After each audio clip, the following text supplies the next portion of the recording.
সবাইকে স্বাগতম আজকে আমাদের এই ভিডিওতে। আজকে আমরা মূলত পঞ্চম অধ্যায় থেকে সি প্রোগ্রামিং নিয়ে সবচেয়ে গুরুত্বপূর্ণ একটা প্রশ্ন নিয়ে আলোচনা করব, যেটা ময়মনসিংহ বোর্ড 2024 আসছে।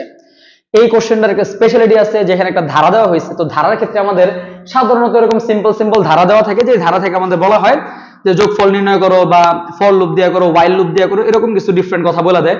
বাট এই কোশ্চেনটার ক্ষেত্রে একটু ডিফারেন্ট বলা আছে। তো চলো শুরু করা যাক যে অ্যাকচুয়ালি ডিফারেন্টটা কি বলছে।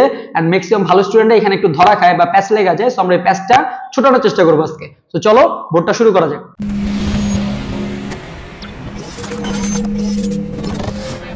শুধু তাকায় থাকলে কাজ হবো? চ্যানেল সাবস্ক্রাইব করতে হবো, দ্রুত সাবস্ক্রাইব কর। ওই যে আবার টাকা রয়েছে, চ্যানেল সাবস্ক্রাইব করো। তো এখানে মূলত একটা ধারা দেওয়া আছে। ধারা বলা হয়েছে 1 + 4 + 7 + ... +40। একটা সিম্পল একটা ধারা দেওয়া আছে, যার নরমাল একটা পার্থক্য দেওয়া আছে। এর পরবর্তীতে প্রশ্ন বলছে উদ্দীপকের ধারাটির এই ধারাটার জোড় ও বিজোড় সংখ্যাগুলোর পৃথক পৃথক যোগফল। তার মানে এই ধারাতে কিছু আছে জোড় সংখ্যা, মানে কিছু আছে বিজোড় সংখ্যা, আবার এই ধারার একটা পার্থক্য আছে। এই জোড় বা বিজোড় সংখ্যাগুলোর পৃথক পৃথক যোগফল নির্ণয় করার জন্য আমাদের কি বলা হয়েছে, এখানে ফ্লো চার্ট আঁকতে বলা হয়েছে। তাই আমরা এখানে গ নাম্বারটা শুরু করতেছি। আমি শুরুতে বলে নিতেছি, যাদের দেখা গেছে যে বেসিক অ্যালগরিদম ফ্লো চার্টে প্রবলেম, তারা এই ধরনের কোশ্চেনগুলো সলভ করতে পারবে না। যারা পূর্বে অ্যালগরিদম ফ্লো চার্ট করছো, তারা এই কোশ্চেনগুলো খুব ভালোভাবে বুঝতে পারবা। কারণ আমাদের এর আগের ভিডিওতে নরমাল যে টাইপের কি বলা হয় সি প্রোগ্রামগুলো থাকে বা ফ্লো চার্টগুলো আছে, এটা সম্পর্কে আমি ডিটেইলস আলোচনা করছি, তোমরা ভিডিওটা দেখতে পারো। এই ভিডিওতে একটু ডিফারেন্ট টাইপের প্রোগ্রাম। যেমন এখানে আমাদের প্রোগ্রামটা করার জন্য আমরা যদি খেয়াল করি, আমাদের ফ্লো চার্টটা যদি খেয়াল করি, তাহলে ফ্লো চার্টের জন্য আমরা প্রথমে কি করতে পারি, স্টার্ট করতে পারি। এই হচ্ছে আমাদের স্টার্টিং পার্ট। শুরু করলাম এন্ড স্টার্ট করার পর এখানে আমাদের একটা ইনপুট দেওয়া হবে। যেহেতু ইনপুট হিসেবে আমাদের ধারা শেষ পদ আছে, আমরা চাইলে এখানে ইনপুট লিখতে পারি, আবার নাও লিখতে পারতাম। অর্থাৎ আমি এখানে চাইলে লিখতে পারি ইনপুট n = 40, এটাকে ডিক্লেয়ার করলাম। না ডিক্লেয়ার করাটা সবথেকে বেস্ট। এবার খেয়াল করো, এখানে যেহেতু আমাদের ধারাটার জোড় ও বিজোড় সংখ্যাগুলোর পৃথক পৃথক যোগফলটা আলাদা আলাদা শো করতে হবে। দ্যাটস আমরা এখানে কি করতে পারি, এই জায়গায় এই যোগফলের জন্য আমরা একটা সাম নির্ণয় করতে পারি। যেহেতু জোড়ের ইংলিশ হচ্ছে ইভেন নাম্বার, আর এটার নাম যেহেতু হচ্ছে অড নাম্বার, তাই এখানে আমরা কি করতে পারি, ইভেন এবং অডের ক্ষেত্রে আমরা এইভাবে লিখতে পারি, যেদের ভ্যালুটাকে ডিক্লেয়ার করতে পারি। যদি আমরা এখানে সাম বলে দিব, আমি একটু আরেকটু বড় করে ঘরটা নিতেছি। যদি এখানে আমরা সাম বলে নিব, তাই ইভেনের জন্য সামটাকে আমি ই সাম দিয়ে প্রকাশ করতেছি, যে ই সাম = আমরা ধরলাম 0, এবং অডের জন্য আমরা ধরলাম awesome. It was not awesome, it was ও সাম।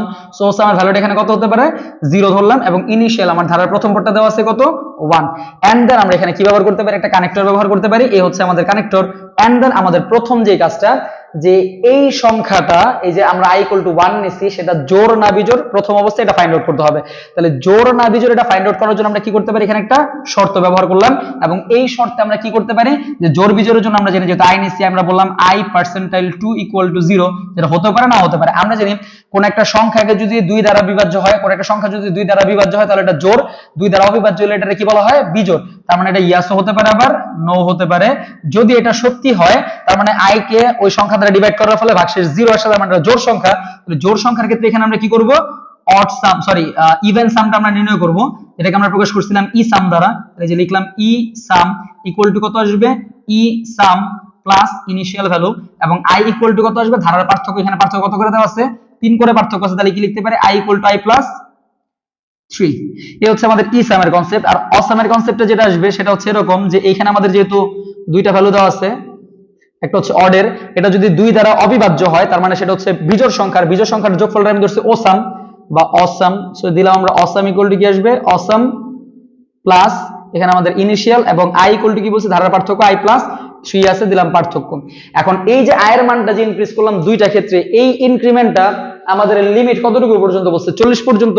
তাই এই দুইজনকে আমরা কি করব, সেই কন্ডিশনে নিয়ে আসবো। অর্থাৎ এই যে দিলাম আমাদের পরবর্তী কন্ডিশন, যে i এর মানটা বা ai এর মানটা, তাই এটা যেহেতু এই কন্ডিশনে যাবে, তাই যেটাকে দিলাম, দুইজনকে আমরা কন্ডিশন অ্যাড করলাম। এন্ড এই কন্ডিশনের ক্ষেত্রে আমাদের মানটা কি হবে, যে i এর মানটা শেষ পদের সমান বা ছোট হয় কিনা। সো i <= 40, এটা ইয়েস হতে পারে, আবার নো হতে পারে। সো এইটা যদি মানে, আচ্ছা একটা সেকেন্ড, আমরা এখানে কানেক্ট করলে আমাদের তো ইয়াস নো বের করা যাচ্ছে না। তাই এইটাকে আমি কানেকশনটা এইখানে না দিয়া, আমি একটু কানেকশনটা উপরে দিতেছি। যে এখানে আমরা একটা কানেক্টর ইউজ করলাম, এটাকে নিলাম, এন্ড দেন এটাকে নিলাম। এন্ড দুইটা যদি কন্ডিশন চেক করবে, তাই এখানে কন্ডিশনটা নামাই দিলাম। এখন এই কন্ডিশনের ইয়াসও হতে পারে, আবার নো হতে পারে। যদি এটা সত্যি হয়, তার মানে i এর মানটা কি আছে, মূলত 40 এর কম আছে। তাহলে সেই ক্ষেত্রে আবার যে চেক করব, যে ওই 3 বাড়ানোর পরে সেটা কি জোড় না বিজোড়। তাহলে জোড় না বিজোড় চেক করছে এখানে, তাই ইয়াসটাকে আমরা কি করে দিতে পারি, এখানে সেট করে দিতে পারি, গেল। তাহলে সেই ক্ষেত্রে এটা যদি মানে, তাহলে এইখান থেকে আসুক আর এখান থেকে আসুক, সেটা জোরের আসুক আর বিজোরের আসুক, ওই সংখ্যাটাকে নিয়ে আমরা ইয়াস নিয়ে কি করলাম, চেক করব যে এই সংখ্যাটা এই 2 দ্বারা বিভাজ্য হয় কিনা। হইলে আবার জোড় সংখ্যা অনুযায়ী যোগ হবে, না হইলে আবার বিজোড় সংখ্যা অনুযায়ী যোগ হবে। করার পরে সে আবার এখানে আসবে, আসার পর চেক করবে, এইভাবে করে সে লুপিংটা ঘটাতে থাকবে, এন্ড দেন লাস্ট মোমেন্টে যে সে কি করবে, ফলাফল ছাপাবে। তাহলে ফলাফল ছাপানোর জন্য আমাদের এখানে কয়টা ফলাফল আছে, 2টা। একটা হচ্ছে জোড় সংখ্যার, যেটাকে আমরা লিখতে পারি প্রিন্ট ইভেন সাম বা ই সাম, এন্ড দ্বিতীয়টা হচ্ছে প্রিন্ট অড সাম বা ও সাম বা অড সাম, এন্ড দেন আমরা প্রোগ্রামটা কি করতে পারি, complete. This is the ending part. এই হচ্ছে আমাদের উদ্দীপকের যে ধারাটা ছিল জোড় বা বিজোড় সংখ্যাগুলো আলাদা আলাদা ভাবে যোগ করা, এই হচ্ছে আমাদের আলাদা আলাদা ভাবে যোগ করা ফ্লো চার্ট। একটু খেয়াল করো, এটা তোমাদের ধারার প্রোগ্রামগুলোর চেয়ে একটু ডিফারেন্ট ঠিক এই পার্টটাতে। এন্ড এইখানে সবাই একটু হিবিজিবি মনে করে, অ্যাকচুয়ালি এখানে হিবিজিবির কিছুই না, জাস্ট এখানে এই কাজটাকে ডাবল করা হয়েছে এবং অতিরিক্ত 2 দ্বারা ডিভাইড করা হয়েছে চেক করার জন্য যেটা জোড় না বিজোড় সংখ্যা, দ্যাটস ইট। এতটুকুই তোমাদের চেঞ্জ ছিল। আশা করি সবাই বুঝতে পারছো। যদি কারো কোনো প্রবলেম থাকে তোমরা আরেকবার রিভাইজ করতে পারো বা আরেকবার রিপিট দেখতে পারো অ্যাকচুয়ালি শুরু থেকে কিভাবে করা হয়েছে। এরপর যদি আমরা খেয়াল করি, এটা খুবই গুরুত্বপূর্ণ টেস্ট পরীক্ষার জন্য, 2025 এর টেস্ট পরীক্ষার জন্য খুবই গুরুত্বপূর্ণ। ইভেন 25 সালে অনেক বোর্ড কোশ্চেনে ঠিক এই টাইপের কোশ্চেনগুলো দিব, অর্থাৎ ডিফারেন্ট এরকম কি বলা হয়, জোড় বিজোড়ের কনসেপ্ট বা ধনাত্মক ঋণাত্মকের কনসেপ্টগুলো একত্র করে দেন, তোমাকে যোগ বিয়োগ বের করতে বলবে। সো সবাই একটু কেয়ারফুলি কাজগুলো করার চেষ্টা করবে। এই হচ্ছে আমাদের গ নাম্বার উত্তর। এরপর যদি আমরা দেখি ঘ নাম্বারের ক্ষেত্রে যদি আমরা খেয়াল করি, এই জায়গাটার ক্ষেত্রে 4 এর জন্য যদি আমি এটা মুছে ফেললাম, যদি আমাদের এটা প্রয়োজন, কারণ আমরা প্রোগ্রাম করার জন্য সবসময় ফ্লো চার্ট ব্যবহার করে আমরা প্রোগ্রাম সহজে করতে পারি। এটা যদি আমরা সি প্রোগ্রাম নির্ণয় করি, তাহলে সি প্রোগ্রামের জন্য আমরা কি ব্যবহার করতে পারি, একটা সি প্রোগ্রামের স্ট্রাকচার যেখানে আমি ইউজ করলাম #include stdio.h, দেন আমি ইন্টিজার মেইন ডিক্লেয়ার করলাম, এন্ড দেন সেখানে আমরা একটা সেকেন্ড ব্র্যাকেট ব্যবহার করলাম, এবং এখানে ইন্টিজার রূপে আমরা ডিক্লেয়ার করব কি ডিক্লেয়ার করতে পারি, i, যে তোমার শেষ পদ এন্ড দেওয়া আছে, তার মানে ডিক্লেয়ারের প্রয়োজন নাই। বাট এখানে আমাদের আরো 2টা জিনিস আছে, একটা হচ্ছে ইসাম ছিল, ইসামের ভ্যালুটা কত ছিল 0, এবং অসামের ভ্যালুটা কত ছিল 0। সো দিলাম আমরা, এর পাশাপাশি যেটাকে আমরা স্টার্ট করলাম। এন্ড দেন যেহেতু আমাদের ইনপুটের কনসেপ্টটা নাই, তার মানে এখানে আমাদের প্রিন্ট স্ক্যানের প্রয়োজন হবে না, তাই আমরা ডাইরেক্ট কি করতে পারি, লুপ চালাতে পারি। যেহেতু একটা লুপিং এর কনসেপ্ট ছিল, লুপের জন্য আমরা কোন লুপ ইউজ করলাম, ফর লুপ। ফর লুপে আমাদের ইনিশিয়াল i এর ভ্যালু ছিল কত 1, যেটা কত পর্যন্ত চলবে, 40 পর্যন্ত চলবে, i less than or equal 40। দেন আমাদের এটা বৃদ্ধি পাচ্ছে কত করে, 3 করে। সো i ইকুয়াল টু আমরা কত বলতে পারি, i প্লাস 3 দিলাম। এন্ড দেন আমরা এখানে ডাইরেক্ট কি লিখি, স্টেটমেন্ট। বাট এখানে স্টেটমেন্ট লেখার আগে স্টেটমেন্টের একটা শর্ত আছে। শর্তটা আমাদের কি বলে দেওয়া হয়েছে, যে এই শর্তটার মধ্যে অবশ্যই সেটা 2 দ্বারা বিভাজ্য হলে জোড় সংখ্যার যোগফল হবে, 2 দ্বারা অবিভাজ্য হলে বিজোড় সংখ্যার যোগফল। তাই যদি এখানে একটা শর্ত আসবে, সেই শর্তের জন্য আমরা নিয়ে আসলাম ইফ। ইফের সাথে কি বসবে, কন্ডিশন। এন্ড কন্ডিশন আমরা কি বললাম, যে i এর মানটা কত দ্বারা, 2 দ্বারা বিভাজ্য হয় কিনা। এটা হতেও পারে আবার নাও হতে পারে। যদি 2 দ্বারা বিভাজ্য হয় তাহলে সেটা জোড় সংখ্যা, তার মানে ইয়াস হলে সেখানে জোড় সংখ্যার যোগফল আসবে। আর জোড় সংখ্যার যোগফলটাকে আমরা কি দিয়ে প্রকাশ করছি, ইসাম দ্বারা প্রকাশ করছি। দিলাম আমরা ইসাম। ইসাম ইকুয়াল টু কি আসবে, ই সাম প্লাস i। এলস যদি এটা না হয়, অর্থাৎ এটা যদি 2 দ্বারা বিভাজ্য না হয়, তাহলে সংখ্যাটা হবে বিজোড় সংখ্যা। আর বিজোড় সংখ্যার যোগফলটা আমরা প্রকাশ করছিলাম কি দ্বারা, ও সাম দ্বারা। তাহলে এখানে আমরা ইউজ করলাম ও সাম ইকুয়াল টু কি আসবে, awesome plus i। And then আমরা যা কি করতে পারি, আমাদের প্রোগ্রামটার স্ট্রাকচার শেষ করতে পারি। এই যে অতিরিক্ত কাজটা, এই অতিরিক্ত কাজটাই এই বোর্ডের স্পেশালিটি। অনেক স্টুডেন্টরা এই কাজটুকুই বেসিক বুঝতে পারে না। এখানে মূলত একটা জোড় বিজোড় সংখ্যা বলা হয়েছে, জোড় বিজোড়ের কনসেপ্ট দিয়েছে, বাট সেটা ধারার মধ্যে, ধারা চলতেছে, ধারার মধ্যে আমরা সেই জোড় বিজোড়ের কনসেপ্ট লাগাইছি। এন্ড দেন আমরা ফলাফলটা কি করতে পারবো, প্রিন্ট করতে পারবো।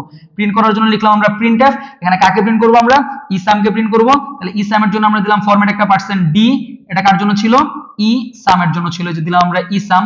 এন্ড দেন আবারও একটা প্রিন্ট আছে, সেটা হচ্ছে আবার অড সাম, যেহেতু ইন্ডিভিজুয়াল দুটো আলাদা আলাদা বলছে, তাই আমরা দুইটাকে আলাদা করে প্রিন্ট করে দিলাম। এটা হচ্ছে ও সাম, যেটাকে আমি ও বলছিলাম। এটাকে কেউ ভুল আবার 0 ভাইবো না, এটা ও ছিল, কারণ 0 একটা স্বাভাবিক সংখ্যা, স্বাভাবিক সংখ্যা কখনো চলক হিসেবে যায় না, খেয়াল রাখবো। তাই এটা ও ছিল, নট 0, এটা 0 ছিল।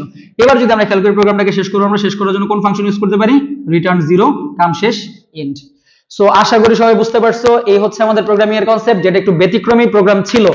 এই টাইপের প্রোগ্রামটা সেম তোমরা যারা ধারার প্রোগ্রামগুলো পারো, আমি তো এটা ফর লুপ দিয়ে কমপ্লিট করছি, যদি তোমরা পারো তাহলে তোমরা while লুপ এবং ডু while লুপ দিয়ে করে আমাকে কমেন্ট বক্সে জানাতে পারো। অনেকে আছে প্রোগ্রাম পারি, বাট সেই ক্ষেত্রে এইটার সলভ কিন্তু, এই সলভটা হয়তো টেস্ট পেপারে দেওয়া আছে, বাট while লুপ বা ডু while লুপ বা ইফ গো টু লুপ কিন্তু তোমার এখানে দেওয়া নাই। তার মানে এইটা কিন্তু তুমি পারো না। এইটা যারা প্রোগ্রামিং পারো তারা অবশ্যই চেক করে নাও যে while এবং ডু while লুপ হয় কিনা তোমাদের। এটা তোমরা সবাই খাতায় করে আমাকে কমেন্ট বক্সে শো করো, দেন আমি চেক করে দিব সঠিক বা ভুল। তো আশা করি সবাই বুঝতে পারছো। আমাদের পরবর্তী ভিডিওগুলো পাওয়ার জন্য আমাদের চ্যানেলটাকে লাইক দিয়ে সাবস্ক্রাইব করে পাশে থাকুন। ধন্যবাদ। আসসালামু আলাইকুম।